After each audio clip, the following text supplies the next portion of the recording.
Your inner child is not just a figment of an imagination. I don't know, maybe you've heard of inner child before. Maybe you haven't. Maybe this is completely new to you. You've never heard anything about an inner child.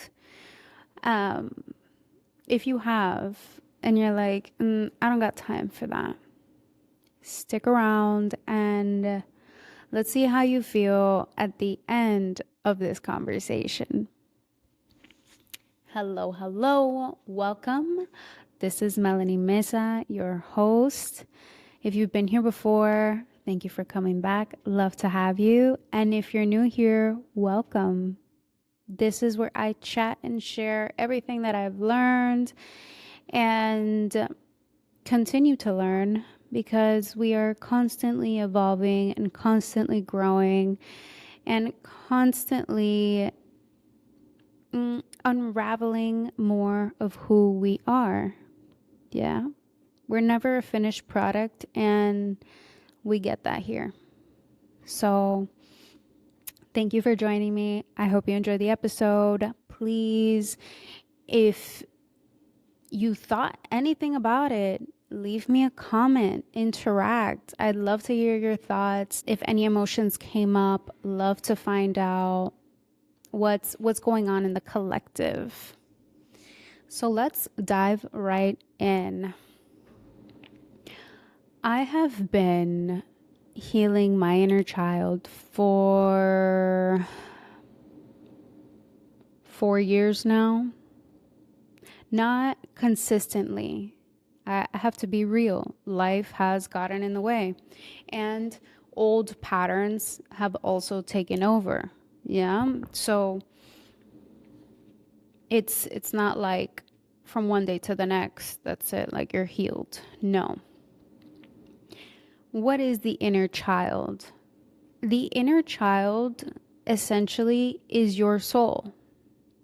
It is the purest form of love that is within you. That is your inner child.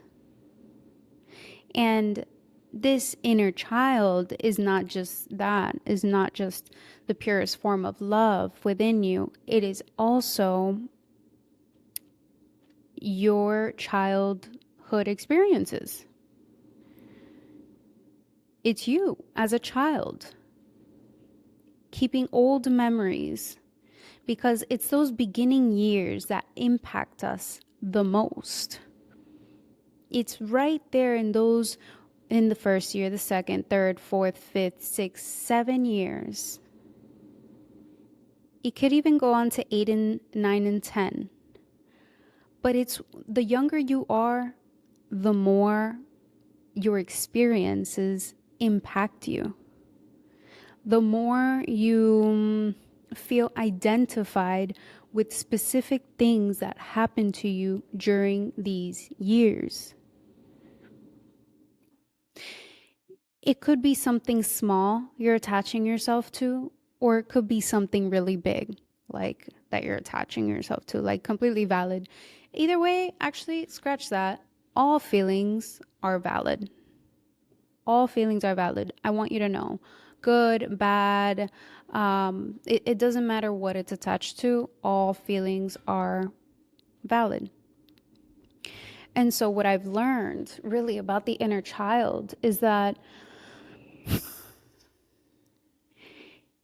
if there is something that you want to take action on and you don't, your inner child knows why. Your inner child holds the secrets. Your deepest, darkest secrets are held there. Well, not deepest, darkest. We probably have dark secrets as adults. But let's say that the beliefs that you stored, that you created as a child because of things that happened to you, right? Or things in your environment, something you were told, the beliefs that were created during this time, they are in your subconscious, stored. And from there is that we act. from this dark unknown place in our subconscious mind is where our actions come from. So, for example, maybe you want to dedicate time to yourself, but you don't. You never do. You're just always giving and giving and giving, and you're just always so available for the world, and you're never available for yourself. What if I told you that that actually came from a very old belief from when you were little? That at some point you were marked, at some point in time you were marked, and you created a belief that says either there's something more important, or I am not worthy, or I am not deserving of that. There's a reason to it. Because things don't just happen just because. How come you could say, oh no, there's always something? Look, there are people, for example, I'll use myself as an example because I believe that is what I'm meant to be in this lifetime. An example. I'm someone that I love to get pampered. I love it. But I don't actually invest that much money or time into getting pampered. By pampered, I mean a facial, a massage. Truth is, I don't. It'll change from now on because I've once again been diving deep into the soul, doing God's work over here. And it's just one thing after another. I'm just discovering one belief after another, and I am taking that old belief and I am alchemizing it. I am creating a new one. Yeah. And it's in that moment where energy shifts automatically. And if you feel all your life like you've been going against the current, where inside of you there is a certain frequency and outside of you you feel like it does not align, like you're going against the current, like life is hard, life is dreadful, like why can't anything work out for me? Like if you are in that state, you are completely out of touch with your inner child. You are completely out of touch with your soul. Because maybe what you are doing isn't what your soul wants to do. It is, however, what your ego believes that it should be doing. Now, the ego. When I first started getting into spirituality, into my self-development journey, diving into this, the ego is obviously a big topic. And even before then, you hear about the ego and you hear about, oh, big egos and egotistical people and blah, blah, blah. And you think it's a bad thing, right? Well, I've learned, while at the beginning, my mission was to get rid of this said ego, now I understand that this is not something to get rid of. You can't. You literally can't. As long as you are human, you have an ego. If your goal is to get rid of your ego, you're practically saying you're trying to unalive yourself, because that is a part of being human. The ego is a part of us that handles emotion. I have studied a couple topics. They've all helped me understand the body better. And one of them is the brain. It's extremely interesting, the brain. And there is this section of the brain that is called the limbic brain. The limbic brain is what I understand as the ego. It understands emotions. Yeah. And then you have up here in your frontal lobe, you have what in a book that I read is called the chimp paradox. I recommend it. The author describes it as the human, that this is the logical part, and then the limbic brain, that part is the one that handles emotions, and it is irrational, it is completely reactive, while this front part is more logical. It stops to process, it asks questions, it wants to get to know the truth. Yeah. And the limbic brain is like, F the truth, like, you hurt my feelings. Yeah. So the limbic brain, let's see that as the ego. Let's see that as the ego. We all have a brain, we all have an ego. That's just the way it works. We have to accept that. It's not about getting rid of the ego, it's about catching the ego in its wave. Catch the ego in its wave, catch the ego in its frequency. Becoming aware of how things make you feel, not just things, places, people, certain words, certain vocabulary, experiences, all of these things, feelings, whether you like it or not, whether this is something you accept or not, we are emotional beings. Absolutely everything that we do is due to an emotion. Either we are searching for one, or we have that emotion and we're just acting on it. That's the way it works. In this limbic brain is also our subconscious mind. Yeah. And the subconscious is where the inner child's memories are stored.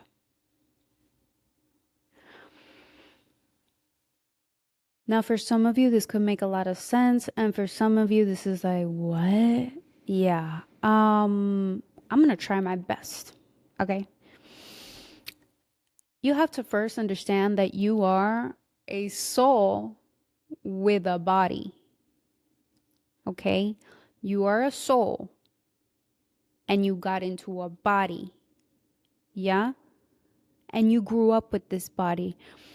When you were born, that is when you were at your purest. That is when your physical body and your soul were the most united, or when you were in the womb. Regardless of, things begin to happen, yeah, that make you feel a certain way. It's not about blaming anyone. It's not about looking at who to blame. No, it's about just finding out what it was, validating it, and having the compassion and the patience and understanding to say, hey, look, it's valid, but it's not true.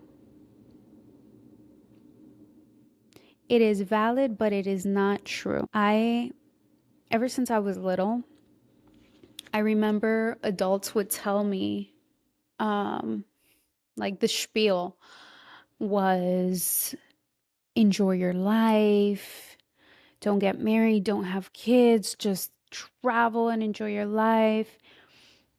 Or I would have people giving me advice, and I would just look at them, and I was like the people that would tell me, oh, don't do this, don't do that, don't do that.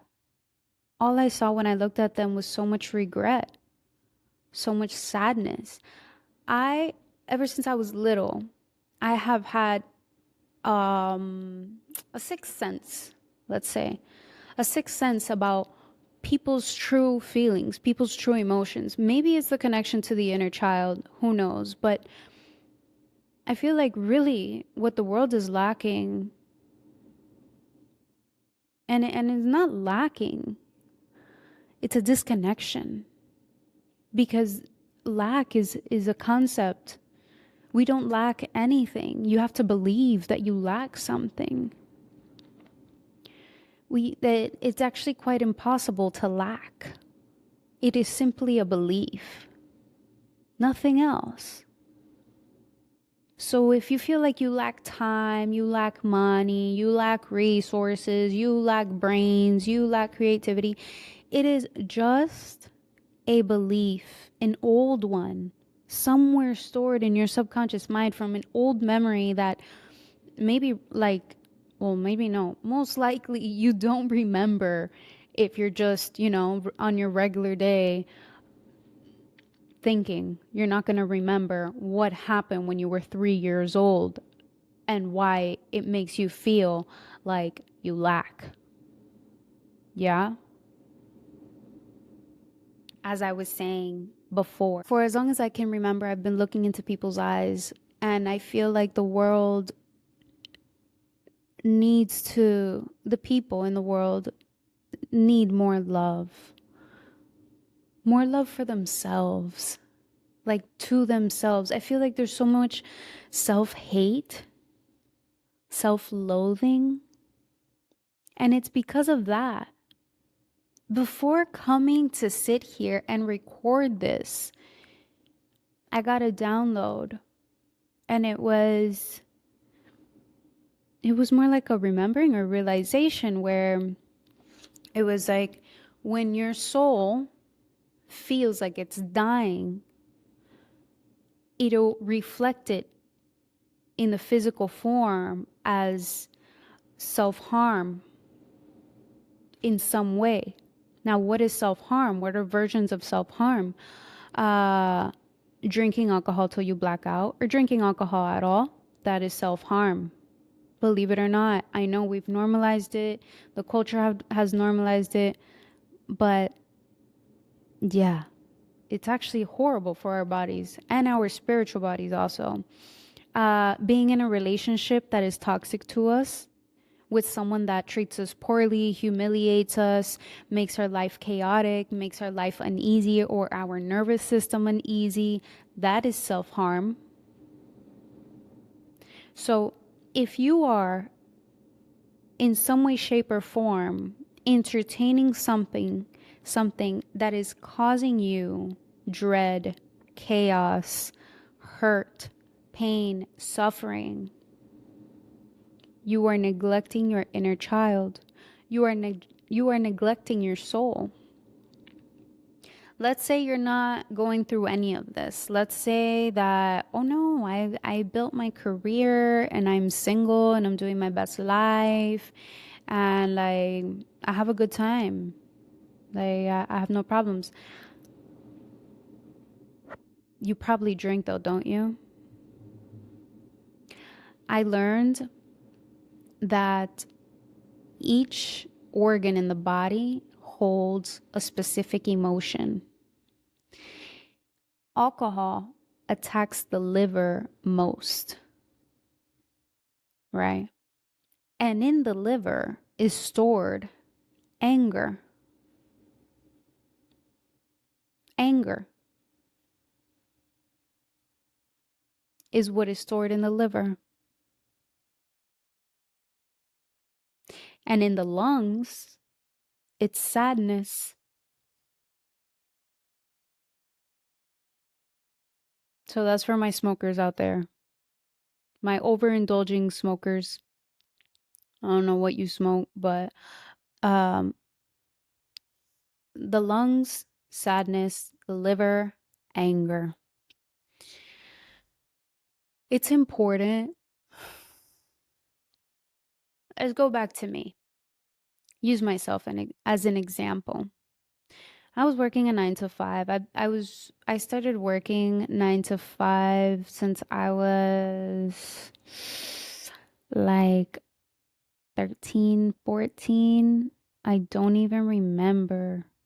Or no, was I 15? I don't remember how old I was.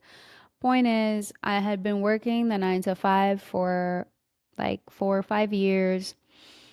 I worked for private companies. First, I started as just an admin, and then I quickly started learning about QuickBooks, and I would manage the bookkeeping, yada, yada, yada. And my last months in my last 9 to 5, I was already in my spiritual journey. I had already been dabbling, right, in this realm and kind of working on myself because I was in a relationship, a toxic relationship that I had been in for 3 years.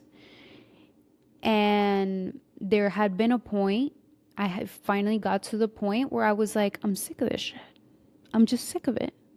Like, this is not what I want for myself. I don't deserve this. Why do I stay here? Why do I keep going back? Why do I keep entertaining this? And I'm not sure if it was a podcast or if I had started reading already. I started reading about the law of attraction, yes. And law of attraction, or better yet, it's actually a book that's called Ask and It Is Given, you know, taught me that one, and another one called Magnetic Heart taught me that you attract everything in your life. Yeah. And I was like, how the hell did I attract this guy? I was like, hold on. The breakthrough happened. Guys, I'm gonna be, you know what? I'm getting personal with you guys. I like this. I'm gonna be very real with you. Hold on. I was in my car bawling. And I had a moment where I was like, I stopped and I said, this feels familiar.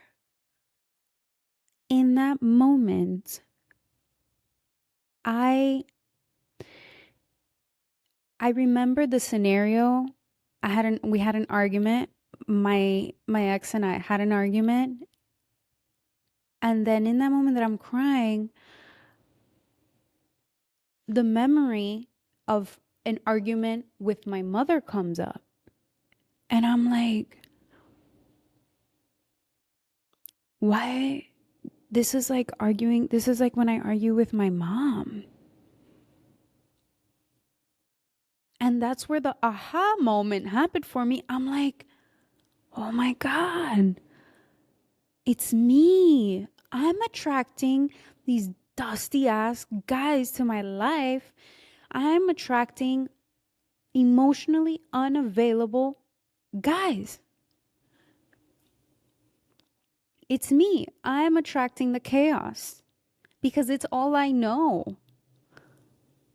You attract what you know. Okay, so if you grew up in a household, let's say you grew up in a household where there wasn't chaos, where everything was just like stealth. Nobody spoke about anything really at all. Everyone was just going about their day, whether emotional things were going on or not, nobody talked about it. Now let me ask you a question. How do you handle your household today? Or how are you today?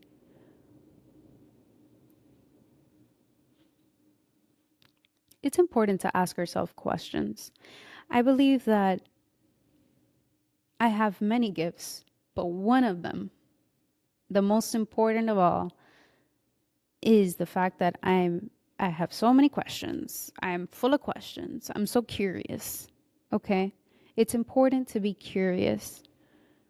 I think that right there is where the inner child begins to die. When you stop being curious, when you stop wanting to explore. Thankfully, my soul is rebellious. Yeah. Like in this lifetime, I'm here to break patterns. I'm not here to stay the same. No. I'm here to transform. But at some point, children were told, or I don't know, at some point society was told that it's not okay to be curious. I don't know. Maybe that was you. That it's not okay to ask questions. I know I've heard that. Like, I've heard people or kids being told that, like, don't ask questions, don't nothing. And really, even governments are built that way. Like, don't ask questions. Like, this is just the way it is. I'm gonna give you an example. Religion. I was little. Once again, you might hear me say that a lot. Yeah. I was little, and my mom wanted me to go to church with her. I did not grow up in any specific religion. My mom believes and has always believed in Jesus Christ, but we didn't practice any religion. I was kind of just free to just choose and believe in whatever I wanted to believe in. When I was little, my mom, she found out about this church. She wanted me to go with her. And well, I went, and then she wanted me to go again. And I'm like, well, mom, if God is really everywhere, why do I have to go to church? And thankfully, my mom, her reaction was, well, you're right. You don't. You don't have to go. That's the truth. He is everywhere. It is everywhere. You can talk from anywhere and you will be listened to. I was like, okay.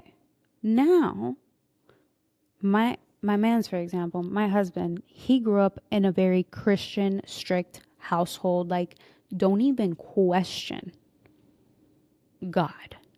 Don't question the Bible. Don't question God. Don't question our norms. Don't question. Don't be curious. Don't eat the apple. Okay? I'm here like, I'm munching it up. And so I'm like, damn, I meet him and I see that side.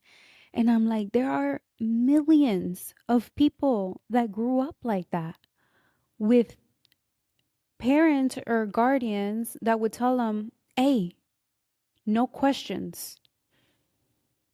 Hey, like, this is what you were told. This is it. That's it. I guess I should thank my soul and thank the universe for the fact that I never had a super strong authority figure to shut me up. Because my mama raised me, okay? She might have had her partners or whatever, but I had no authority figure growing up. And my authority figure, which was my mom, I quickly understood that she needed to be taken care of, not that she could take care of me. But that's a topic for another day. But imagine that, like, these children that were told, hey, don't ask questions, do as you're told, drop your head and do as you're told, right? Are the adults today that do the same. Those are the adults today that just follow orders, no questions asked, whether they're happy, whether they're sad, whatever they're thinking, whatever they're feeling, doesn't matter. Because you were given an order, because that's how they raised you. You see the pattern? You see why the inner child is so important? Or even reflecting, like, you don't have to go like deep dive. You don't have to deep dive into your soul off the bat. No. How about just start off with, what did I come from and how does my present reflect that? Because that has to be like the easiest way that I can, get you or share a practice. If you want to start finding out, well, how do I know what part of my life comes from my inner child? Everything comes from your inner child. Now, there's things that you can keep, there's things that you can let go. You make that choice. For example, me, I was like, I'm gonna break this sick ass pattern of dating guys that give me bare minimum. I'm going to break this. I learned this because I watched my mother doing this. And not only that, I want you to remember this right here. I think I said this in the last episode. Who knows? It's okay. You will learn to love yourself the way you were loved. Yeah? By your two biological parents. You will learn how to love yourself the way you were loved. As a child.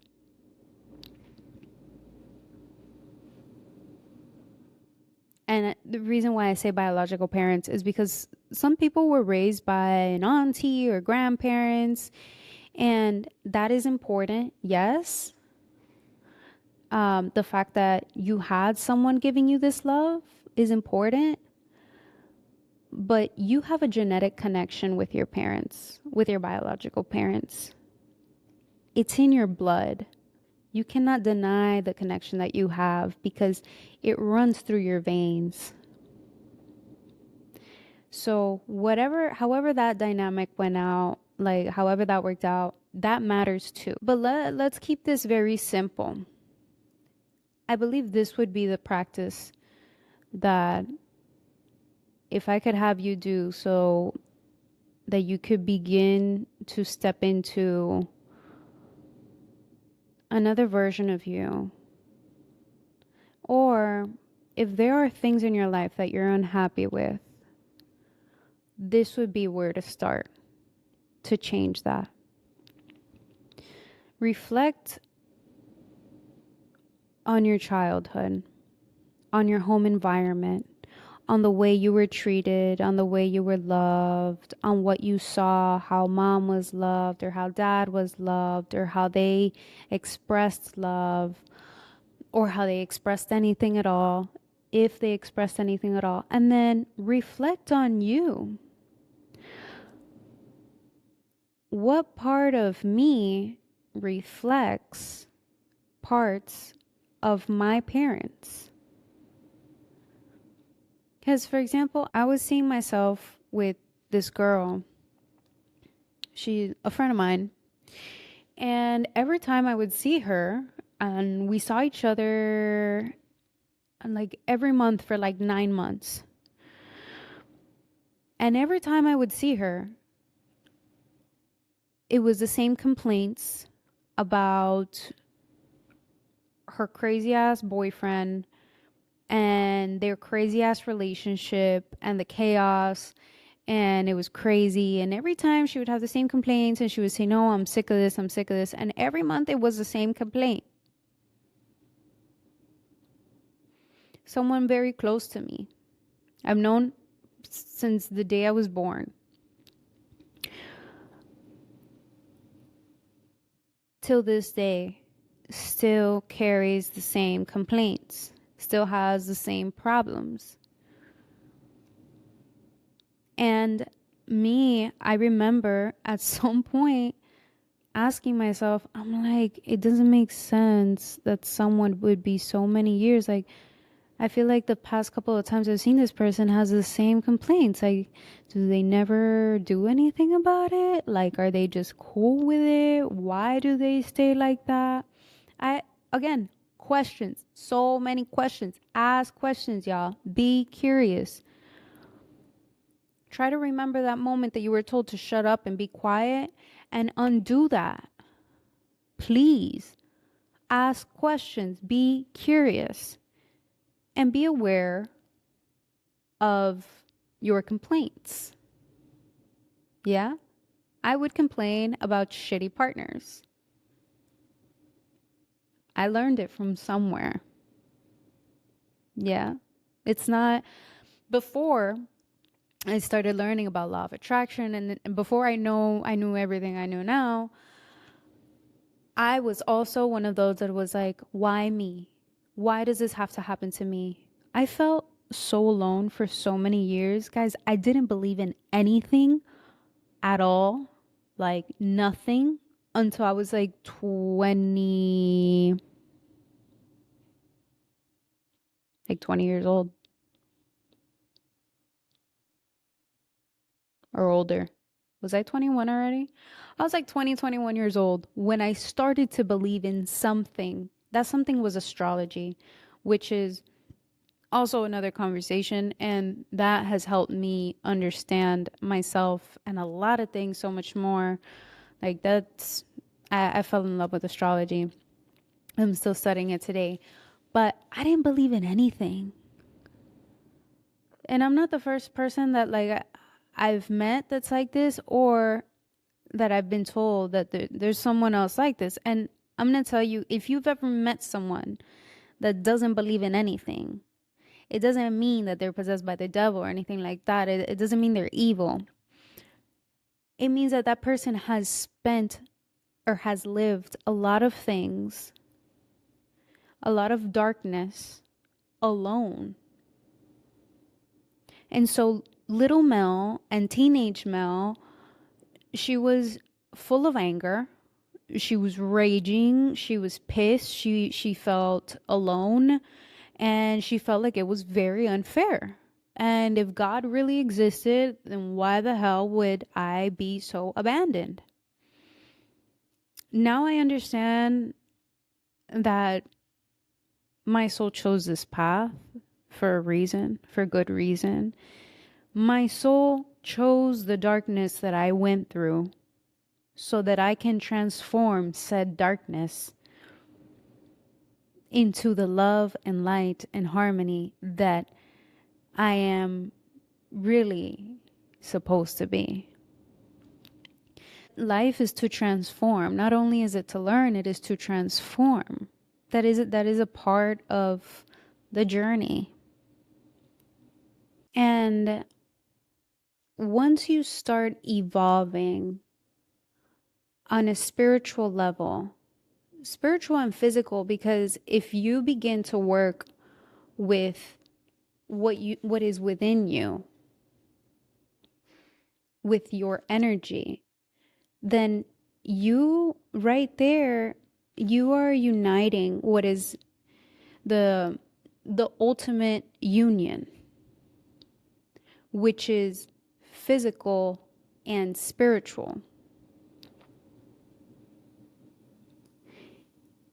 A lot of people feel like they need someone, they need a person, like they're missing something. A lot of people feel like they're missing something. My brother-in-law, because he knows that I'm so into this, he came to me with a lot of questions. And I was actually shocked. He came to me with these questions and he was like, Mel, like, I like to be alone, but at the same time, I have to admit that while I'm doing things alone and I like to be alone, I feel like I need someone. But it's weird. At the same time, I like it. I like to be alone, but why do I feel like I need someone? I don't want to feel like I need someone. And I told him, I'm like, brother, what you need or who you need is you. The divine connection you're looking for is you. Your soulmate is you. Your own soul. You. At some point, you forgot who and what you were. I didn't tell him this, I'm telling you this. At some point, we forget who we are. And the challenge is remembering. It is remembering. Imagine that this planet is a planet of dreams, a dream planet, the dream planet. Where did I get that from? Don Miguel Ruiz. He is one of my favorite authors. He wrote The Mastery of Love and The Four Agreements and a couple more. But he explains it so well, so wise. This is the planet of dreams. This is a dream planet. Once you come in here, you forget everything that you are. You forget everything that you planned. And to wake up from the dream is to remember. And it is not only to remember, once you are remembering, you're also taking back control. Because you're like, well, why would I choose this life? Like, this is horrible. Yeah, trust me. I know. It's rough. It is rough, rough, rough. Um, but there's a method to the madness, okay? There really is. You would not have been given this task if you could not do it. No assignment is given incomplete. It is not about why me. It's about what can I learn from this? How can I transform what I have lived and what emotions it has generated within me? How can I transform them in my favor to help me, to push me forward? That's the problem. We're not seeing the things that happen to us, the negative things, let's say, because we're not complaining about the good things. We're complaining about the bad things. We're not seeing them as things to learn from. We're seeing them as burdens. That's the problem. We're seeing them as burdens.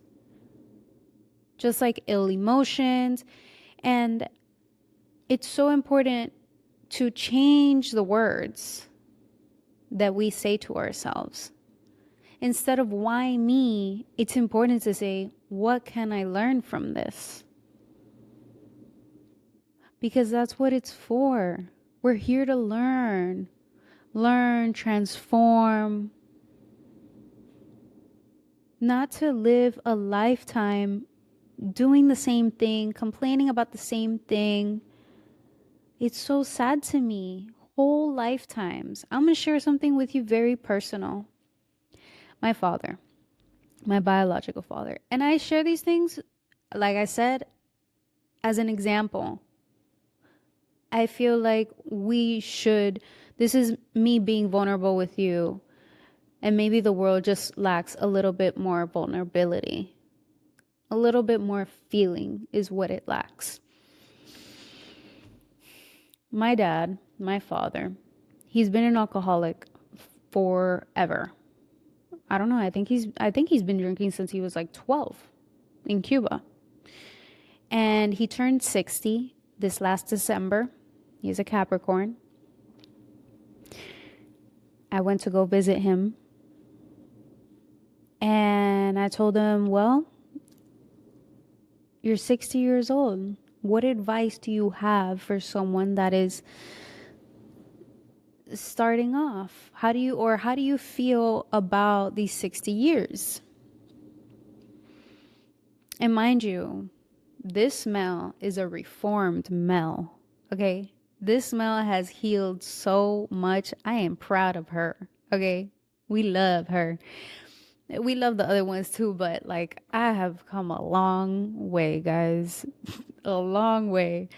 I know my father hasn't done anything with his life. He's drank his life away.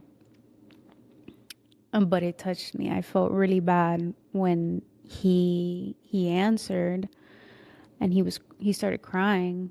He cried a lot that day. He was also surprised that I went to go see him because we've never been that close. We don't have that bond. We didn't spend that much time together at all throughout my life. And he was crying, and he was like, I messed up so much. I haven't done anything. I messed up a lot. Whenever I would get money, I would throw it away on women, on like strip clubs, on alcohol. My advice is to act and plan for the future, but for me, he was crying, obviously, and this is all in Spanish. He was like, I've done horrible. And you know what? one of the things that has been something that propels me in the right direction is exactly that. Getting to an old age and looking back and saying, I regret so much. I think that's something that really impacted me when I was little. I think that that's really something that I hold on to that reminds me, hey, you got to keep going because you're going to get to an old age and you want to look back and be so proud and so fulfilled with everything you did do, with everything, with every challenge you faced, with how you did life. Those people that would tell me, hey, don't get married, don't have kids because your life will be over once that's done. All I would hear, literally, all little Mel's head would hear was regrets, regrets, regrets, regrets, regrets. And all I would think was like, that's so sad. It's so sad that people get to an older age, to 50. My mother is 52 or 53. I think she's 52. And man, the other day, well, she's always talking like this. She was like, at this age, I'm like, dude, like, what do you mean at this age? When is your expiration date? When are you supposed to die? Did you die already? Like, as long as you're alive, I want you to know, I don't know how old you are, wherever this finds you, at whatever age this finds you, it is not too late to do something for you. At the end of the day, it is for you. Reality is, I feel like we've been told for so long that it is selfish, it is egotistical to do things for ourselves. It's not. You cannot give something that you don't have. You can only love another as much as you love yourself.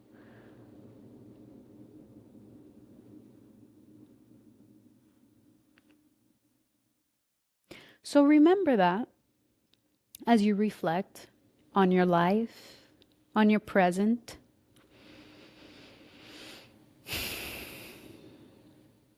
And think about that future you. It helps me to think about my future self. It really does, because it's like you look at yourself with compassion and you feel even more reason to do those things that make you better and those things that help you by thinking of your own future self. Think about that future self and ask yourself, what would that future self be very thankful that I did? Because I know damn well this version right here is very, very thankful that my past self said enough is enough. I'm done with this crap. I'm done. I don't want this shit anymore. This is not for me. The drama, the chaos, the jealousy, the insecurity. I'm done. No, enough is enough. You know when you're going to start taking action on your life? When you get sick of your own shit. That's the truth. When you get sick of your own shit, that's when you're going to start taking action of your life. Maybe you're already sick of your own shit and you feel like you have no power whatsoever on what happens to you. You do. I'm here to tell you, let this be your sign that you have all the power. You have all the power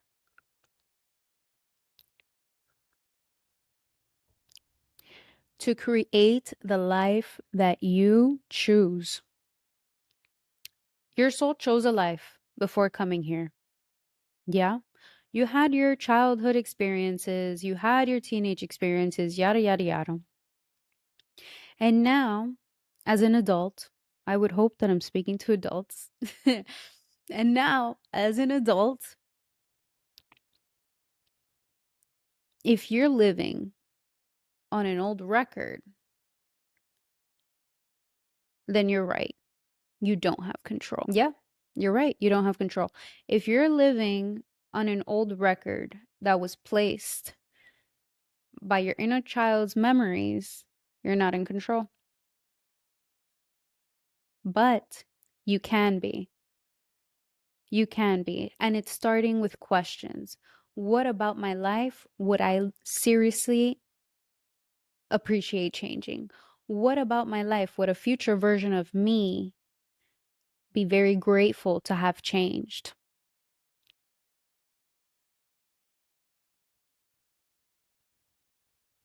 Look yourself in the mirror, talk to yourself as if you were a friend, a sister, a brother. Help yourself out. A lot of us, we want someone to help us, we want someone to come save us. Women want a man to come like save us. And men, what do men want? I don't know what men want. Ugh. Probably the same thing for a woman to come and like complete them. Yeah. Women are looking for saving and men are looking to be completed. And this is why narcissists are trending and toxic relationships also. Sorry, not sorry. I said what I had to say.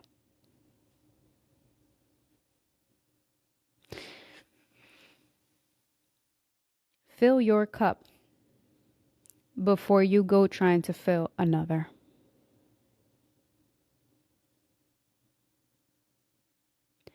I hope that this chat, something from this conversation stuck with you.